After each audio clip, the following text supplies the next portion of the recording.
Avez-vous déjà contemplé le ciel nocturne, et vous êtes-vous demandé non seulement ce qui s'y trouve, mais pourquoi cela existe-t-il tout court? Imaginez si notre univers entier, chaque galaxie, chaque étoile, chacun de nous, était contenu dans une seule larme, versée par un être si vaste que nous ne pouvons le comprendre. Le Big Bang devient la naissance de cette larme, et l'expansion de l'univers, sa chute lente et gracieuse à travers une dimension inconnue. Chaque loi de la physique, chaque constante, n'est qu'une propriété de cette goutte fragile, un moment fugace de sentiments cosmiques. Cette idée reformule notre quête de sens. Nous ne sommes pas seulement des observateurs, mais des fragments d'une émotion cosmique, partie d'une histoire écrite dans une seule larme scintillante. Nous dérivons, non pas dans le vide, mais dans un milieu d'une signification profonde, une larme qui contient la mémoire d'un instant, une histoire que nous partageons tous.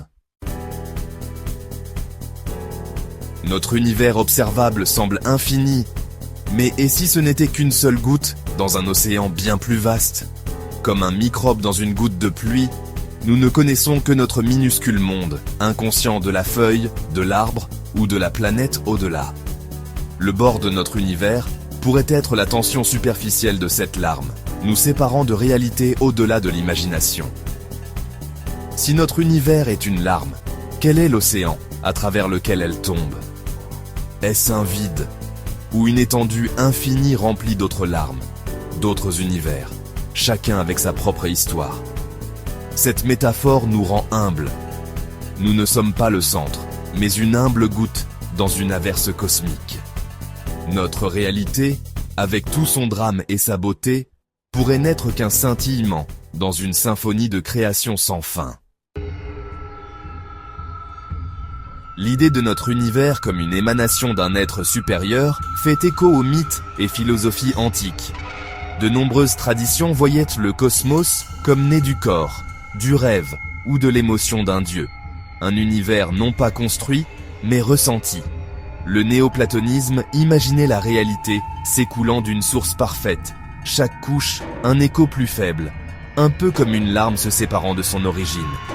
Notre univers est donc une mémoire diluée d'un sentiment cosmique, distinct mais à jamais connecté à sa source. En imaginant l'univers comme une larme, nous n'abandonnons pas la raison. Nous tissons un nouveau mythe, reliant l'ancienne merveille et l'enquête moderne. Nous cherchons un sens non seulement dans les faits, mais dans les histoires qui nous connectent à quelque chose de plus grand. La science moderne, elle aussi, suggère un univers né de quelque chose de plus grand. Des théories, comme l'inflation éternelle et le multivers, suggèrent que notre univers n'est qu'une bulle dans une vaste mousse cosmique.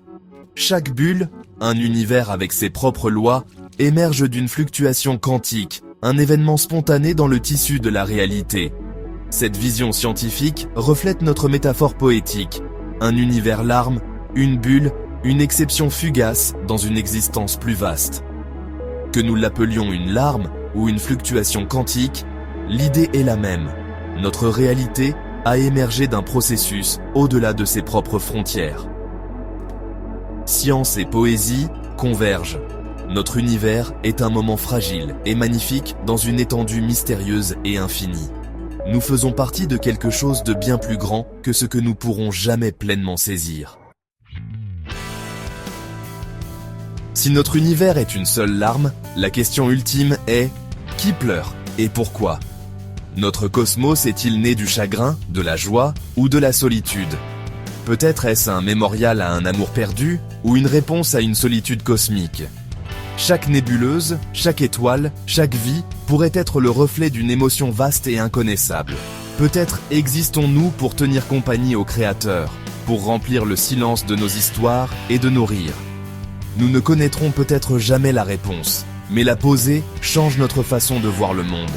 Les étoiles deviennent des fragments d'un sentiment puissant, et nous, des particules sacrées au sein d'une larme divine.